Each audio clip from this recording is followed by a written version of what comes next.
मंडळी नमस्कार, मी सुशील कुलकर्णी. आपण पाहता अॅनालायझर. काय झालं त्याचं या मालिकेतील चौथा भाग मी आपल्या समोर मांडतोय. या चौथ्या भागामध्ये मला 1, 2, 3 प्रकरणांची सलग वर्ग एकत्रित करून त्याची तुम्हाला प्रश्न विचारायचा आहे. तुम्हाला नाही, सरकारला विचारायचा आहे खरं तर, आणि तुम्हाला विनंती करायची आहे आपणही याबाबतचा आपला आवाज उठवणं आवश्यक आहे. काय झालं त्याचं.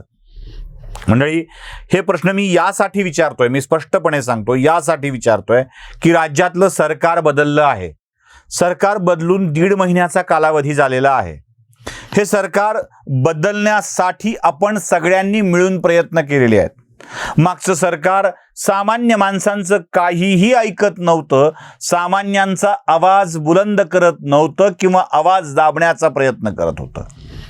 बोलणाऱ्या केतकीच्या विरोधामध्ये गुन्हा दाखल करत होतं, बोलणाऱ्या नाशिकच्या तरुणाच्या विरोधात गुन्हा दाखल करत होतं, अनंत कर्मुसेला बंगल्यावर नेऊन मारत होतं. हे सरकार साधूची हत्या करत होतं. म्हणून या सरकारच्या विरोधामध्ये आपण आवाज उठवला आणि आपल्या या उठवलेल्या आवाजाचा परिणाम म्हणून म्हणा किंवा आपल्या सद्भावनांचा, आपल्या भावनांचा परिणाम म्हणून म्हणा, हे सरकार कोसळलं आणि भारतीय जनता पक्ष आणि शिवसेनेचं सरकार सत्तेवरती आलं. राजकारण्यांच्या राजकीय बाबीचं समर्थन अथवा विरोध करत असताना काही प्रश्न पुन्हा पुन्हा विचारावी लागतात. काय झालं त्याचं. कारण ज्या मुद्द्यांवरती मागच्या सरकारचा तीव्रतर विरोध आपण केलेला आहे, तेच मुद्दे आता मार्गी लागतायत का, हा प्रश्न विचारणं आवश्यक आहे. मला पहिला प्रश्न पडलाय या आजच्या भागामधला, तो म्हणजे त्या परळीतल्या जीव गेलेल्या मुलीचं काय. पुण्यात ती अचानक इमारतीहून पडते, मरते. ती पडते की पडायला भाग पाडलं जातं. तिची मानसिक अवस्था पडण्यासारखी केलेली असते का. तिच्या लॅपटॉपच्या मध्ये ज्या ऑडिओ क्लिप मिळतात त्या क्लिपचं काय. कोण आहे तो गबरू शेठ, कोण आहे तो व्यक्ती. ती व्यक्ती म्हणजे राज्याचा तत्कालीन आणि विद्यमान मंत्री संजय राठोड आहेत का. संजय राठोड यांच्याच समाजाची असलेली ती मुलगी. हा समाजामधल्या एकाच समाजाचा असल्यामुळं एका मुलीचा विषय काढावा की काढू नये याबाबतची समाजातली मतं वेगवेगळी असू शकतील. एवढ्या मोठ्या प्रमाणावरच्या साधर्म्य दाखवणाऱ्या व्हॉइस क्लिप व्हायरल होत होत्या, त्यावर माध्यमं चर्चा करत होती.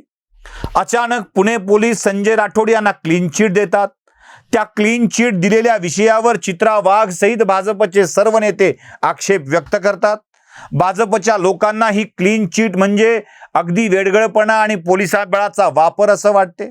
यावर राज्याचे आत्ताचे उपमुख्यमंत्री सुद्धा फार भेदक अशी प्रतिक्रिया देतात. ती प्रतिक्रिया मला देखील तुम्हाला ऐकवायची आहे. ऐका ती प्रतिक्रिया. संजय राठोड यांच्या संदर्भात माननीय मुख्यमंत्र्यांनी भूमिका स्पष्ट केलेली आहे, स्पष्टपणे सांगितलेलं आहे. त्यापेक्षा जास्त सांगण्याची आवश्यकता नाही. ही प्रतिक्रिया ऐकल्यावर आपल्याला काय वाटतं. देवेंद्र फडणवीसांनी ज्या प्रकरणाचा तीव्रतर निषेध व्यक्त केला होता, ज्यावर अजूनही संशयाची सुई वळते आहे, त्या माणसाला राज्याचा मंत्री केलं गेलं. आता मंत्री केले गेल्यावर सुद्धा त्या मुलीला न्याय मिळणार आहे का. तिच्या वडिलांना न्याय म्हणजे काय वाटतंय. त्या प्रकरणाची पूर्ण चौकशी झाली आहे का. काय झालं त्या मुलीच्या प्रकरणाचं, हा प्रश्न आम्हाला आताही विचारावासा वाटतोच आहे. एवढ्यावर काम भागत नाही आहे. औरंगाबादची एक मुलगी अचानक उठते, राष्ट्रवादी काँग्रेसच्या एका नेत्यावरती स्वतःवर अतिप्रसंग केल्याचा आरोप करते. ती ठिकाणं बिकाणं सगळं व्यवस्थित सांगते. अचानक त्यात राजकीय लोकांची एंट्री होते. राजकीय लोक त्या दुसऱ्या विरोधी पक्षाच्या मुलावरती कारवाई करा अशी मागणी करतात आणि काही दिवसानंतर ती मुलगी येऊन हे सगळं फेक होतं असं सांगते. एक तर त्या मुलीवर खरंच अत्याचार झाले होते का, नव्हते झाले तर तिनं फेक तक्रार दिली. फेक तक्रार दिली म्हणून तिच्यावरती कारवाई झाली आहे का, हा प्रश्न मला या निमित्ताने वाटतो. कारण ती मुलगी स्वतः होऊन पुन्हा पुन्हा दावे करत होती. ज्या दिवशी तिने स्वतःला गुन्हा केला त्या दिवशीही तिने गुन्हा नोंद केला, त्या दिवशीही तिने सांगितलं होतं आणि नंतरही ती बोलती झाली होती. ती काय बोलली होती हेही तुम्ही ऐकलेलं आहे. आता हे ती जे बोलती आहे ते खरं होतं की नंतर जे सांगते ते खरं होतं? हाच प्रश्न आपल्या सगळ्यांच्या मनामध्ये निर्माण होतो. जसा प्रश्न पडतोय त्या परळीच्या मुलीचं काय झालं, तसाही प्रश्न पडतोय या मुलीचं नेमकं काय झालं, ती का बदलली, सत्य सांगायला बदलली की तिला कोणी बदलायला भाग पाडलाय, काय झालंय या प्रकरणाचं, असा प्रश्न आमच्या सगळ्यांच्या मनामध्ये पडतोय. पण त्या प्रश्नाचं उत्तर मिळत नाही. चित्रा वाघ यांच्यावर हा पहिला आरोप नव्हता, दुसरा आरोप होता. पुण्यातील एका मुलीनं देखील अशा स्वरूपाची आपली जबानी बदलली होती आणि चित्रा वाघांनाच अडचणीत आलेलं होतं. काय झालं त्या प्रकरणाचं, हा प्रश्न देखील आपल्याला पडतो.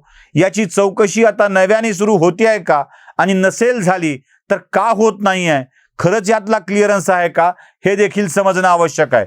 ज्या दिवशी ही वस्तुस्थिती कळेल त्या दिवशी आमच्या प्रश्नाची उत्तरं मिळतील. मला अपेक्षा आहे स्वातंत्र्य दिनाच्या अगोदर काही दिवस सरकार आमच्या स्वातंत्र्याचा अर्थ समजून घेईल आणि या प्रश्नाची उत्तरं नक्कीच देईल. व्हिडिओ आवडला असेल तर लाईक, शेअर, सबस्क्राईब करा. त्यासोबत प्रश्न विचारत राहा, काय झालं त्याचं. नमस्कार.